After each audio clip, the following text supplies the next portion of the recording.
Hello friends, இன்றைக்கி நம்ம வீட்டில் குலோப் ஜாமுன் செய்ய போகிறோம். ஃபஸ்ட்டு மாவு கொட்டிக்கிட்டாங்க. அதுக்கு தகுந்த மாதிரி தண்ணி தெளித்து இப்போ மாவு பிசைய போகிறாங்க.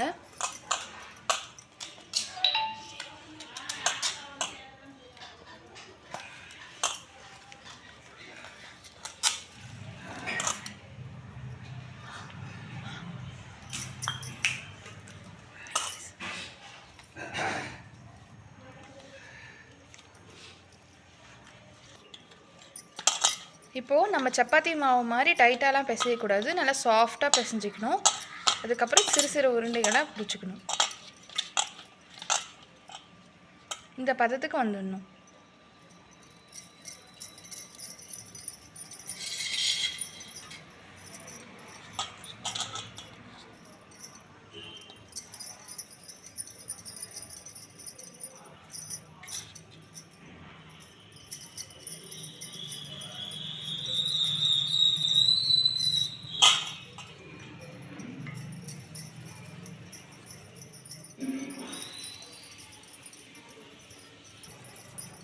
இப்போ இதே மாதிரி கடைசி உருண்டை வரைக்கும் ஃபுல்லாக மாவு சின்ன சின்னசாக உருட்டி எடுத்துக்கணும்.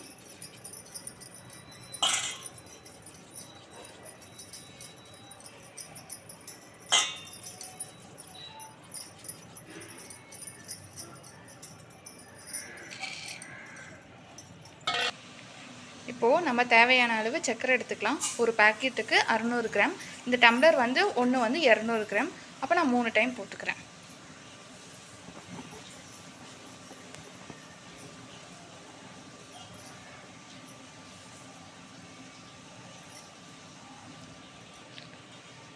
இப்போ அதே அளவு தண்ணியும் எடுத்துக்கிறேன்.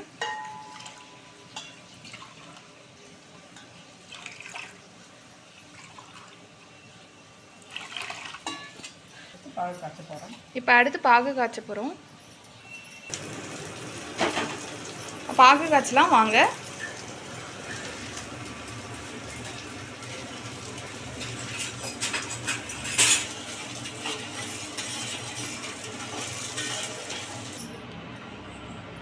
அடுத்து இப்போ அதே நேரம் பாகு காய்ச்சல அதே சமயத்தில் இன்னொரு பக்கம் ஒரு வாணலி வச்சு அதில் தேவையான அளவு எண்ணெய் விட்டுட்டு இப்போ நல்லா நம்மளோட உருண்டை பிடிச்ச குலோப்ஜாம் மாவுகளை பொரிச்சு எடுத்துக்கலாம். பொன்னிறமாக சிம்மிலே இருக்கணும்.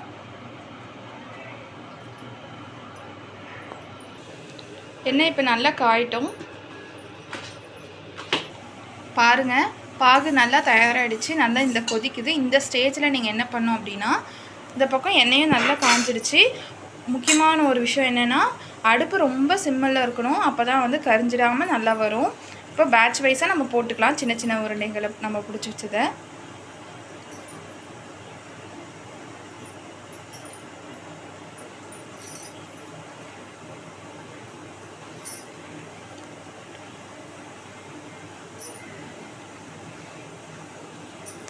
பாருங்கள். போட்டோடனே நல்லா புஃப்னு வருது.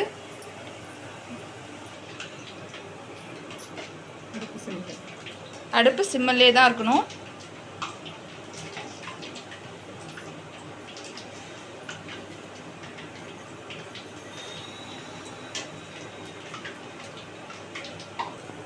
பாருங்கள், நல்லா பொன்னிறமாக வந்துருச்சு.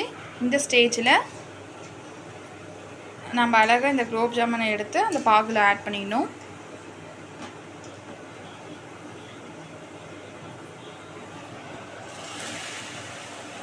அவ்வளோதான்.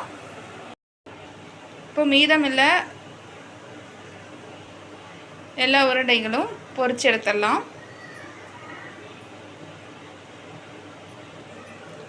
அதே சமயம் இந்த உருண்டைகளெல்லாம் பொன்னிறமாக ஆகிற வரைக்கும் நம்ம தாளிக்கிறதுக்கு ஒரு நெய் கரண்டி முந்திரி, திராட்சை, நெய், ஏலக்காய் இதெல்லாம் போட்டு தாளித்து எடுத்துடலாம். அப்போ தான் நல்லா மணமாகவும் இருக்கும், சுவையாகவும் இருக்கும்.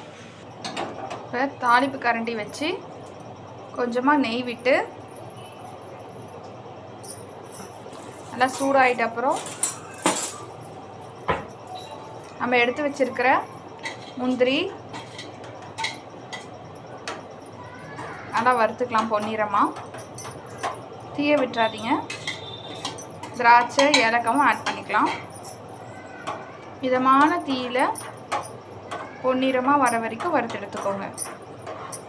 பாருங்கள் பொன்னிறமாக வந்துருச்சு. இந்த சமயத்தில் நம்ம அழகாக ரெடி பண்ணி வச்சுருக்கிற குலோப் ஜாமுனில் ஆட் பண்ணிக்கலாம். அவ்வளோதான், சுவையான மணமான குலோப் ஜாம் தயார். வாங்க சாப்பிட்லாம்.